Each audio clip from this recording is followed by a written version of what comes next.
Hello students, कैसे हैं आप? आई होप सब ठीक ठाक होंगे। बेटा, नंबर थ्योरी के पिछली क्लास में हमने पढ़ा था प्रिंसिपल ऑफ मैथमेटिकल इंडक्शन, है ना। उसके साथ हमने एक डेफिनेशन की थी डिविजिबिलिटी, है ना। एक्चुअल में बेटा जो अपना सिलेबस है नंबर थ्योरी का, उसका फर्स्ट चैप्टर डिविजिबिलिटी है। ओके, तो डिविजिबिलिटी है तो बेटा डिविजिबिलिटी की डेफिनेशन तो हमें अच्छे से आनी चाहिए। I hope principle of mathematical induction सबको अच्छे से समझ आ गया होगा। ठीक है, डिविजिबिलिटी की डेफिनेशन क्या थी बेटा कि if a and b belongs in integer and a is non zero, then क्या कहता था बेटा, a divides b if there exist a c belongs in integer such that, कैसे बेटा, कि b is equal a c. यही होती थी डेफिनेशन, क्या कि ए बी बिलोंग कर रहे हैं अगर इंटीजर में और ए नॉन जीरो है। नॉन जीरो क्यों होता था बेटा? बिकॉज इसको हम डिवाइजर बनाते थे, है ना। Then a divides b if there exist c belongs in Z such that b is equal a c. Okay, यही थी डेफिनेशन। तो इसका यूज करेंगे बेटा, बहुत सारे थ्योरम्स हम करेंगे। ठीक है, थ्योरम से पहले बेटा अपने पास दो डेफिनेशन इवन और ओड नंबर की जो हम सबको पता होता है, फिर भी एक बार के लिए लिख दी गई है अगर कोई बच्चा भूल गया हो, है ना। तो इवन नंबर क्या होता है बेटा? An number which is divisible by 2 is called an even number. That is 2, 4, 6, 8 as so on, means 2 के मल्टीपल, है ना। तो in general an even number is denoted by 2 into k, where k क्या होता है? एनी इंटीजर, मतलब 2 का जो मल्टीपल होता है वो इवन नंबर होता है। यही था। तो बेटा जब भी हमें इवन नंबर लेट करना पड़ेगा तो हम उसे 2 के टाइप से करेंगे, वेयर के क्या होगा? एक इंटीजर होगा। ओके, नाउ ओड नंबर क्या होता था बेटा? An number which is not divisible by 2 is called odd number, है ना। फॉर एग्जाम्पल 1, 3, 5, 7 एट्सेट्रा, है ना। तो in general an odd number is denoted by 2k plus 1 और 2k माइनस 1, फिर के क्या होता है? जेड। बेटा 2k टाइप का जो नंबर था वो इवन नंबर था, और उसमें से जस्ट 1 ऐड कर दिया जाए या सब्ट्रैक्ट कर दिया जाए तो अपने पास कौन सा नंबर होता है? Odd number. ठीक है, तो जब भी हमें ऑड नंबर लेट करना होगा हम उसको 2k प्लस 1 टाइप से लिखेंगे, है ना। 2k माइनस 1 टाइप से भी लिख सकते हैं, 2k प्लस 1 टाइप से भी लिख सकते हैं। ओके, के कहाँ से होगा? इंटीजर से होगा। ठीक है, बट बेटा व्हाट अबाउट नेगेटिव और जीरो? बेटा नेगेटिव इंटीजर्स जो होंगे और जीरो, उन सब के बारे में हमने बात किया नहीं की बेटा। हमने सभी integer, here number is equivalent in our syllabus. जब भी मैं नंबर बोलूँगी नंबर का मतलब होगा इंटीजर। ओके, तो हम सब भी इंटीजर की बात कर रहे हैं। जो भी इंटीजर 2 का मल्टीपल होगा वो इवन नंबर होगा, ठीक है। और जो 2 का मल्टीपल नहीं होगा, 2 से डिविजिबल नहीं होगा, वो आपका ऑड नंबर होगा। तो बेटा कमेंट बॉक्स में एक बार जीरो के लिए आप जरूर बताना कि वो इवन नंबर है या ऑड नंबर है। ओके, इतना करने के बाद, दोनों डेफिनेशन देखने के बाद हम चलते हैं बेटा थ्योरम में। अपने सिलेबस की फर्स्ट थ्योरम जो है वो क्या आई कि the product of 2 even numbers is also N even number. Even number की प्रोडक्ट इवन नंबर होगी, ये हमें प्रूव करना है। ठीक है बेटा, वेरी सिंपल है, कुछ भी नहीं है, डेफिनेशन अप्लाई करनी है। प्रोडक्ट ऑफ 2 इवन नंबर, उससे पहले हमें भी स्टार्ट करेंगे तो हमें पहले तो 2 इवन नंबर चाहिए, फिर उनकी प्रोडक्ट लेंगे, दोनों की प्रोडक्ट को इवन दिखाना है, दैट इज़ 2 का मल्टीपल दिखाना है। ओके, तो प्रूफ हम क्या लिखते हैं कि let a and b are even numbers. Okay, अगर ए बी इवन नंबर है तो बेटा वो तो 2 के मल्टीपल होंगे। इसका मतलब that is a is equal to k1 and b is equal to k2। k1 k2 कौन होंगे? ऑब्वियसली इंटीजर होंगे, है ना। मुझे ए और बी की प्रोडक्ट चाहिए तो a dot b is equal होगा 2k1 इंटू 2k2। बेटा एक 2 को मैंने रखा बाहर, इनकी मल्टीप्लाई की तो 2k1 k2 बन गया, है ना। और मैंने 2k1 k2 को नेम दे दिया के। देखो यहाँ लिखा है k is equal 2k1 k2। यहाँ तो मुझे a dot b, a multiply b किसके बराबर मिल गया? 2 इंटू की। के कौन है? k1 integer, k2 integer, 2 integer, तो तीनों की प्रोडक्ट भी इंटीजर, है ना। दैट इज 2 इंटू के हमने लिखा, तो के कौन है, के बिलोंग्स इन इंटीजर। ठीक है, तो 2 into any integer is even number, so a dot b क्या आ गया, एक इवन नंबर। तो hence the product of 2 even number is always an even number. Next theorem देखते हैं बेटा, सेकेंड थ्योरम अपने पास क्या है, the product of 2 odd numbers is also an odd number. Even number की प्रोडक्ट इवन नंबर थी, अब कहता है कि ओड नंबर की प्रोडक्ट ओड होगी। चलो करते हैं, देखते हैं। प्रूफ क्या है बेटा, let a and b are 2 odd number लेंगे, है ना। तो let a and b are 2 odd numbers. So अगर ये ओड नंबर है तो किस टाइप का होगा, 2k+1 टाइप का होगा, वेयर के क्या होगा, इंटीजर, है ना। तो so a is equal 2m+1 and b is equal 2n+1, दोनों ही ओड नंबर है। एम एन कहाँ से होने चाहिए बेटा, इंटीजर से होने चाहिए।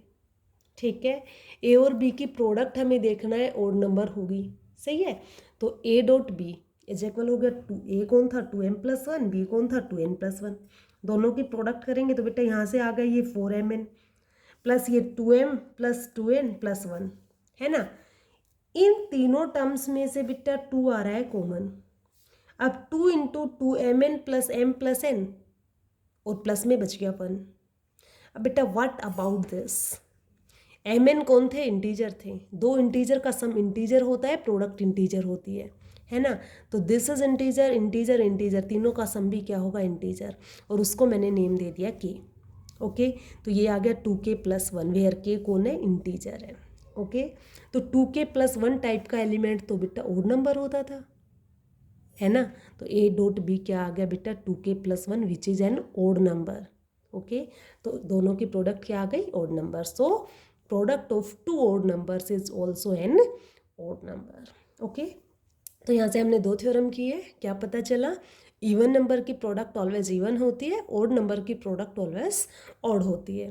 अब what about even and odd, अगर मैं इवन और ओड दोनों की प्रोडक्ट करूँगी तो क्या मिलेगा।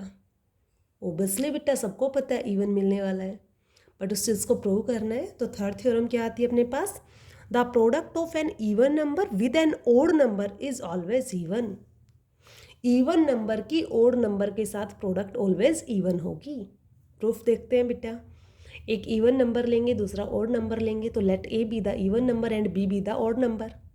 ए अगर इवन नंबर है तो वो 2 का मल्टीपल होगा, और बी अगर ओड नंबर है तो वो इवन 2 इंटू k+1 टाइप का होगा, है ना। तो हमने लेट किया ए इज इक्वल टू एम, तो बी ओड है तो वो 2n+1, और एम और एन कौन होंगे बेटा, ओबियसली इंटीजर। हाँ बेटा, तो एम और एन कौन है, इंटीजर है ना। तो नाउ ए डॉट बी दोनों की प्रोडक्ट क्या होगी, 2m into 2n+1, 2m into 2n+1। बेटा 2 को बाहर रख के m की मल्टीप्लाई करते हैं, that is 2mn plus m आ गया। बेटा m भी इंटीजर, n भी इंटीजर, 2 भी इंटीजर, तीनों की प्रोडक्ट इंटीजर प्लस m भी इंटीजर बेटा, मतलब दोनों का सम भी इंटीजर। 2 इंटू सम इंटीजर, और सम इंटीजर को नेम दे दिया के, मतलब a dot b is equal आ गया 2 इंटू के, वेयर के कौन है, इंटीजर। ठीक है, ये लिखा मैंने कि mn बिलोंग कर रहा है जेड में, तो 2mn प्लस m भी बिलोंग करेगा जेड में, और 2mn प्लस m कौन है, के, दैट इज के बिलोंग कर गया जेड में। तो a dot b is equal to k, 2 into some integer, that is this is the even number. Okay, तो product of an even number with an odd number is always even number. Okay, ये थी 2-3 theorem अपनी even odd की, है ना। यहाँ से पता लगा कि इवन नंबर की प्रोडक्ट इवन होती है, ओड नंबर्स की प्रोडक्ट ओड होती है, बट एक इवन और दूसरा ओड नंबर हो तो उनकी प्रोडक्ट ऑलवेज इवन होती है। ओके, इसके बाद आते हैं बेटा थ्योरम्स ऑन डिविजिबिलिटी। डिविजिबिलिटी की थ्योरम्स हम करेंगे, मोस्ट इंपॉर्टेंट है बेटा आपके सिलेबस के लिए। फर्स्ट थ्योरम आपके पास आती है, वेरी सिंपल, बिल्कुल सिंपल है। थ्योरम फर्स्ट कहती है कि if a is the divisor of b and b is the divisor of c, then a is the divisor of c. A is the divisor of B, that is A divides B, है ना। B is the divisor of C, that is B divides C. Then prove क्या करना है बेटा, A is the divisor of C, that is A divides C. और में हमने लिखा वही बात है बेटा, A is the divisor of B, that is if A divides B, B is the divisor of C and B divides C, then A is the divisor of C. So हमें prove क्या करना है कि A divide करेगा C को, ये हमें prove करना है। ओके, प्रूफ में चलते हैं बेटा। सिंस क्या कहता है कि a divides b, a b को डिवाइड कर रहा है, तो बेटा डिविजिबिलिटी के डेफिनेशन के पास हम जाएंगे। क्या कहते थे कि इफ ए डिवाइड्स बी, यहाँ लिखा है बेटा a is the divisor of b, that is ये ऑलवेज नॉन जीरो होगा, है ना। यहाँ बोलने की जरूरत नहीं है here a is non zero, because divisor है तो नॉन जीरो तो है। ओके, तो ए डिवाइड्स बी अपने पास गिवन है, इसका मतलब क्या होगा, देयर एग्जिस्ट एनी इंटीजर के और सी, जो भी आपका मन करे, जो भी आप लिखो। सी तो आप लिखोगे नहीं क्योंकि सी तो इन्होंने और इंटीजर दे दिया साथ में, तो हम के बोल देंगे कि k belongs in integer such that b is equal a into k, ऐसा करेंगे। तो देखते हैं बेटा, since a divides b then there exist k belongs in Z. K one लिखा है बेटा क्योंकि दो डिवाइजर लिखे हुए हैं, बी बी सी का डिवाइजर है, एक के लिए के1 लेट कर लेंगे, दूसरे के लिए के2 लेट कर लेंगे। तो देयर एग्जिस्ट के1 belongs in Z such that b is equal a के1, इक्वेशन नेम दे दिया फर्स्ट। दूसरा कहता है कि बी डिवाइड सी, अगर बी सी को डिवाइड कर रहा है तो यहाँ पे क्या होगा बेटा, कोई इंटीजर मिलेगा। कैसे कि c is equal b into some integer, है ना। तो since b divide c then there exist के2 belongs in Z such that c is equal b के2। ठीक है, b इज इक्वल था a k one, c is equal आ गया बी के टू। बेटा b की वैल्यू तो ए के वन है ना, क्यों ना रिप्लेस कर दी जाए सेकंड में। तो put the value of b from first in second, तो क्या मिल गया हमें, c इज इक्वल b की वैल्यू आ गई ए के वन इंटू में के टू। ठीक है, तो c मेरे पास आ गया ए के वन के टू। जब c is equal a k one के टू है, के वन के टू कौन थे, इंटीजर थे, तो के वन के टू की प्रोडक्ट भी क्या होगी, इंटीजर होगी। तो उस इंटीजर को हम नेम दे दें के, है ना। मतलब c आ गया a k, c is equal a into some integer that is a divide c, ये तो डिविजिबिलिटी की डेफिनेशन थी, है ना। तो c is equal a into some integer, this imply, ये तो इम्प्लाई करता है कि a डिवाइड करेगा c को, यही तो हमें प्रूव करना था, hence proved. Okay, second theorem क्या कहती है बेटा कि if a divides b and b divides a then a is equal plus minus b, और यहाँ पे लिख सकते हैं कि b is equal plus minus a। बेटा बात वही सेम होती है, प्लस माइनस को कौन से साइड ले जाओ। तो कहता है a b को डिवाइड करता है, b a को डिवाइड करता है, इसका मतलब वो दोनों मैग्नीट्यूड में इक्वल होंगे, सिर्फ उनका साइन चेंज हो सकता है, दोनों बराबर हो सकते हैं या दोनों अपोजिट साइन के हो सकते हैं, बट मैग्नीट्यूड में दोनों सेम होंगे। ये चीज़ आपको प्रूव करनी है, करते हैं बेटा प्रूव। कहता है कि सिंस गिवन है कि a डिवाइड्स b, अगर a b को डिवाइड कर रहा है तो then there exist any integer k1 belongs in z, वही डेफिनेशन अप्लाई कर रहे हैं such that b is equal a k1, जिसको फर्स्ट नेम दिया इक्वेशन। दूसरा कहता है कि b डिवाइड से b a को डिवाइड कर रहा है तो यहाँ भी कोई k2 मिलेगा, तो then there exist k2 belongs in z such that a is equal b k2, इसको सेकंड इक्वेशन नेम दे दिया। b की वैल्यू a k1, a की वैल्यू b k2। बेटा या तो b की वैल्यू उठा के यहाँ रख दीजिए या a की वैल्यू उठा के यहाँ रख दीजिए, दोनों सेम बात देगा। ओके, हमने पुट किया b is equal a k1 in second. Okay, first में से b की वैल्यू सेकेंड में जब हमने रिप्लेस की तो मेरे पास a इज इक्वल आ गया, b की वैल्यू अपने पास है a k1 into k two, a is equal a into k1 k2।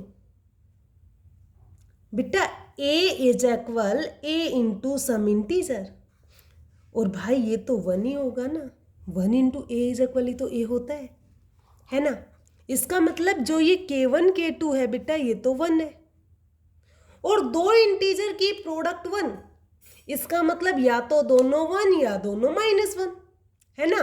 तो k1 1 तो k2 भी 1, k1 -1 तो k2 भी -1, तो there are only 2 possibilities because k1 k2 belongs in integers.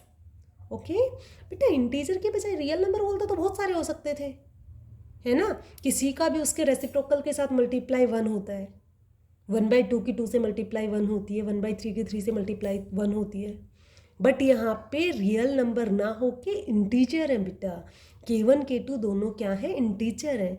तो इंटीजर तो 1 और -1 ही ऐसे हैं कि 1 और 1 2 बार मल्टीप्लाई होके 1 दे सकता है, या -1 2 बार मल्टीप्लाई होके 1 दे सकता है। ठीक है, अदरवाइज और कोई केस नहीं बनता। तो हेंस k2 या तो 1 होगा या -1 होगा, that is a is equal k2 1 और -1 है, that is a is equal plus minus b हो गया। यहाँ रिप्लेस करेंगे तो k1 1 और -1 है, तो b is equal plus minus a हो गया, दोनों चीज प्रूव हो गई, है ना। यही हमें प्रूव करना था, हेंस प्रूव्ड। बेटा सिर्फ नेम थ्योरम है, अदरवाइज डिविजिबिलिटी की डेफिनेशन अप्लाई कर रहे हैं, सीधा सीधा प्रूव हो रहा है, कुछ खास है ही नहीं, सोचना है ही नहीं कुछ भी। थर्ड थ्योरम आपके पास क्या आती है कि if a divides b then a divides b k where k belongs in Z. कहता है कि अगर ए बी को डिवाइड कर रहा है तो ए बी के हर एक मल्टीपल को डिवाइड करेगा। बी के होना बेटा उसका मल्टीपल होना, बिकॉज के बिलोंग्स इन इंटीजर। ओके, ये आपको प्रूव करना है। गिवन क्या है, ए डिवाइड्स बी, तो since a divides b, a divide कर रहा है बी को, तो डिविजिबिलिटी की डेफिनेशन कहती है कि then there exist an integer c belongs in Z such that b is equal a c. वही डेफिनेशन अप्लाई की है। अब बी इज इक्वल आ गया ए सी, जबकि मुझे प्रूव करना है कि ए डिवाइड करेगा बी के को, मतलब मुझे बी के चाहिए, तो क्यों ना मैं इस इक्वेशन को के से मल्टीप्लाई कर दूं। के से जैसे ही मल्टीप्लाई किया तो b k is equal a c into k आ गया, है ना बेटा। ए सी के सब इंटीजर है और इंटीजर एसोसिएटिव लॉ होल्ड करता है, इसका मतलब इस चीज को मैं ए इंटू सी के लिख सकती हूँ, तो b k is equal a सी के आ गया। एसोसिएटिव लॉ सबको पता होगा, थोड़ा बहुत सबको याद होगा बेटा, क्या होता था कि a star b star c is equal a star b star c, where star is any binary operation. ऐसा होता था, है ना।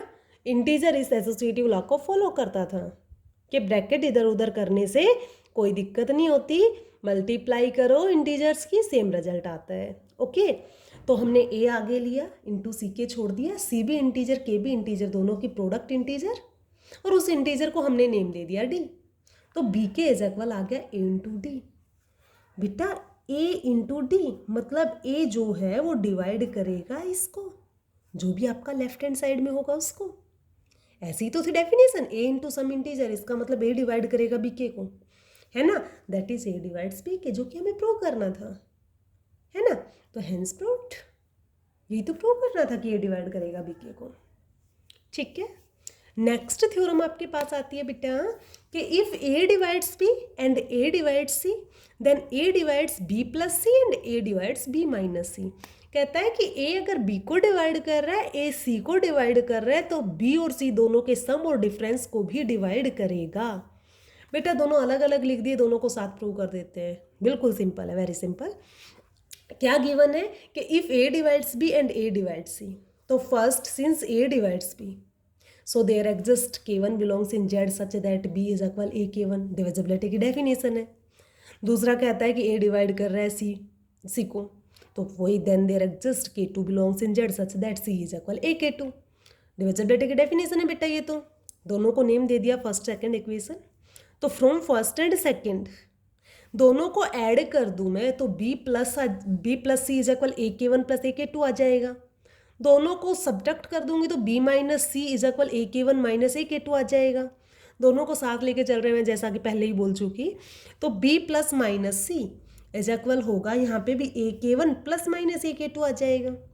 दोनों में से बेटा ए कॉमन आ रहा है, तो बच कौन गया, के वन प्लस माइनस के टू। अब बेटा के वन प्लस के टू इंटीजर है, तो दोनों का सम भी इंटीजर, दोनों का डिफरेंस भी इंटीजर, इसका मतलब k1 प्लस k2 भी इंटीजर आने वाला है, k1 माइनस k2 भी इंटीजर आने वाला है ना। तो a into some integer b plus minus c is equal a into some integer, that is a divides b plus minus c. यही तो डिविजिबिलिटी की डेफिनेशन थी, तो a डिवाइड कर गया b प्लस माइनस सी को, है ना। तो यही तो चीज़ हम प्रूव करनी थी कि a डिवाइड करता है b प्लस सी को और a डिवाइड करता है b माइनस सी को, तो this implies a divides b plus c as well as a divides b minus c. Okay बेटा, यही हमें प्रूव करना था। ओके, आई होप सबको अच्छे से समझ आई होंगी थ्योरम्स, कुछ खास है नहीं, डिविजिबिलिटी यूज करनी है जो डेफिनेशन हमने कल रीड की थी। ओके, फिर भी अगर कुछ समझ नहीं आता हो तो कमेंट बॉक्स में कमेंट कर सकते हैं। ओके बेटा, थैंक यू।